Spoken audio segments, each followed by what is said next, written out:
नमस्कार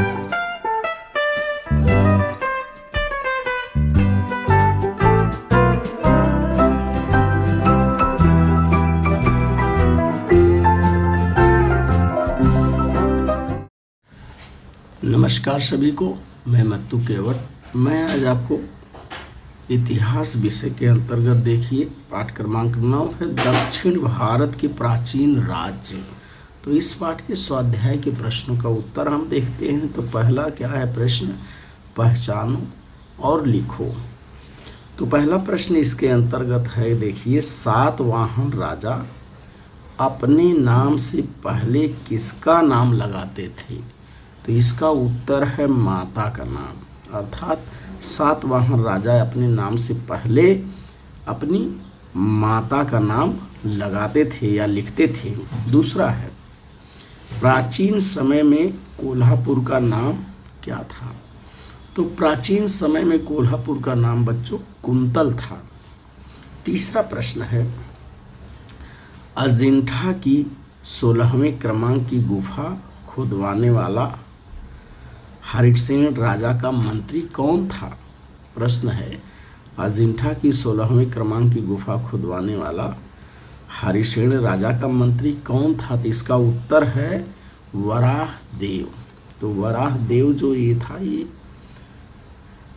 हरिसेन राजा का मंत्री था और इसने ही 16वीं गुफा का खुदवाने का काम शुरू किया था। चौथा प्रश्न है, गौतमी पुत्र सातकर्णी द्वारा पराजित हुआ शक राजा कौन था?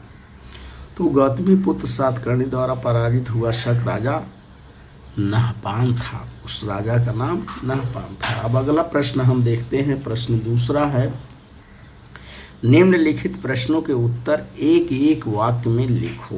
पहला प्रश्न है इसके अंतर्गत, देखिए दक्षिण भारत की प्राचीन राजसत्ताएं कौन कौन सी थीं? इसका उत्तर है बच्चों चेर, पांड्य, चोल, राष्ट्रकूट, चालुक्य, वाकाटक तथा सातवाहन दक्षिण भारत की प्राचीन राजसत्ताएं थी। तो प्रश्न दूसरा है बच्चों की निम्नलिखित प्रश्नों के उत्तर एक वाक्य में लिखो। इसमें प्रश्न पहला है, दक्षिण भारत की प्राचीन राजसत्ताएं कौन कौन सी थीं? तो उत्तर है इसका चेर, पांड्य, चोल, राष्ट्रकूट, चालुक्य, वाकाटक तथा सातवाहन दक्षिण भारत की प्राचीन राजसत्ताएं थीं।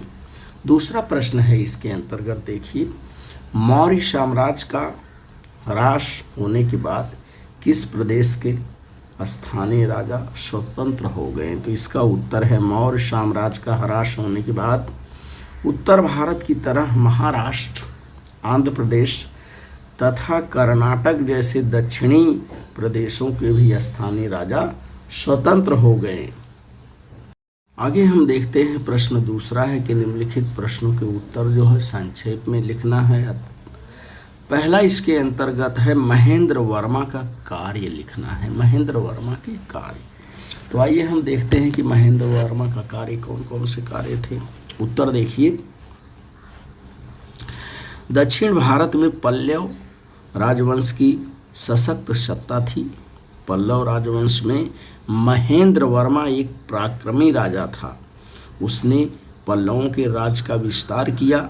महेंद्र वर्मा स्वयं नाटककार था। उसने विभिन्न कलाओं को प्रोत्साहन दिया।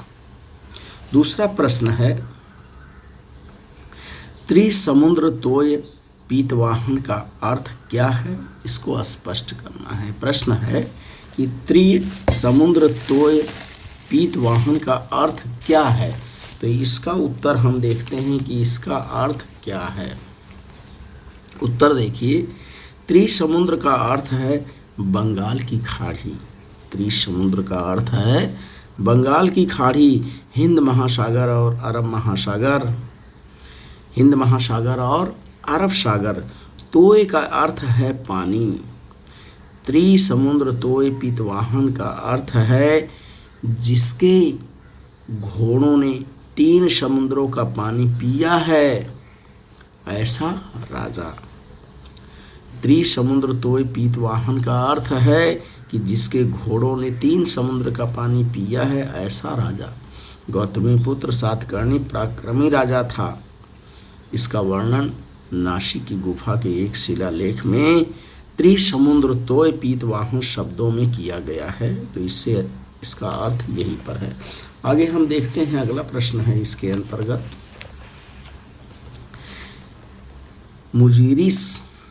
मुजीरिम बंदरगाह से किन वस्तुओं का निर्यात होता था?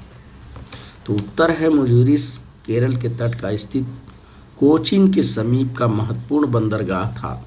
इस बंदरगाह से मसाले के पदार्थ, मोती, मूल्यवान रत्न आदि वस्तुओं का निर्यात इटली के रोम और पश्चिम के अन्य देशों को किया जाता था। तो आगे हम देखते हैं कि राज्य और राजधानियां हैं। कुछ राज्यों के नाम दिए गए हैं, उनकी राजधानियों का लेखन यहाँ किया गया है। प्राचीन राज्य सत्ता और उनकी राजधानी। तो सातवाहन की राजधानी प्रतिष्ठान थी। पांड्य की राजधानी मदुरै। चालुक्य राज्य की राजधानी वातापी, जिसे बादामी भी कहते थे। पल्लव की राजधानी कांचीपुरम थी। अगला प्रश्न हम देखते हैं कि क्या है। ये पाठ में दिए गए मानचित्र का निरीक्षण करो और निम्न तालिका पूर्ण करो। राज सत्ता का नाम और वहाँ की मंदिर और गुफाएं कौन कौन सी थी। तो आइए हम देखते हैं कि पहले पल्लव राज्य का। तो पल्लव राज्य में देखिए, कांची महाबलीपुरम के रथ और मंदिर वहाँ थे कांचीपुरम में। पल्लव। चालुक्य में ऐहोल, बादामी, पटदलकल और सातवाहन में देखिए कौन कौन से सातवाहन की गुफाओं में अजिंठा, नासिक, कार्ले, भाजे, जुन्नर, कान्हेरी। राष्ट्रकूट वेरुल की कैलाश गुफाएं, यह राष्ट्रकूट में। वाकाटक की अजिंठा की 16वें क्रमांक की गुफाएं। तो अगला प्रश्न है, देखिए कि पाठ में दिए गए मानचित्र का निरीक्षण करो और निम्न तालिका पूर्ण करना है हमको। राज्य सत्ता का नाम है यहाँ पर कि कौन सी राज्य सत्ता थी और उसमें कौन से मंदिर और कौन सी गुफाएं थी। तो इसका हमें इसके द्वारा अध्ययन करना है। पल्लव राज्य में देखिए कांची महाबलीपुरम के रथ मंदिर थे। चालुक्य राज्य में देखिए ऐहोल, बादामी, पटदलकल, ये जो मंदिर और गुफाएं थी। सातवाहन की गुफाएं राजसत्ता जो थी, अजिंठा, नासिक, कार्ले, भाजे, जुन्नर और कान्हेरी गुफाओं का समावेश था। राष्ट्रकूट वेरुल की कैलाश गुफाएं थी। वाकाटक में अजिंठा की 16वें क्रमांक की गुफाएं थी। आगे हम देखते हैं कि ग्रंथ का नाम और उसके ग्रंथकार का नाम की। गाथा शब्द सती, यह ग्रंथ जो है, इस ग्रंथकार अर्थात इस ग्रंथ के रचनाकार का नाम हाल था। गाथा सप्तशती, इसके रचनाकार ग्रंथकार का नाम हाल था। सेतुबंधु ग्रंथ के प्रवरसेन द्वितीय थे इसके रचनाकार या ग्रंथकार। मेघदूत इस ग्रंथ का कालिदास ने रचा था। इसके रचनाकार या ग्रंथकार का नाम कालिदास था। तो इस तरह से आप दिए गए प्रश्नों के उत्तर का आप वाचन करिए, लेखन करिए, श्रवण करिए और मेरे आगे आने वाले वीडियो के लिए आप मेरे चैनल को लाइक करें, सब्सक्राइब करें, बेल आइकन को दबाएं। धन्यवाद सभी को।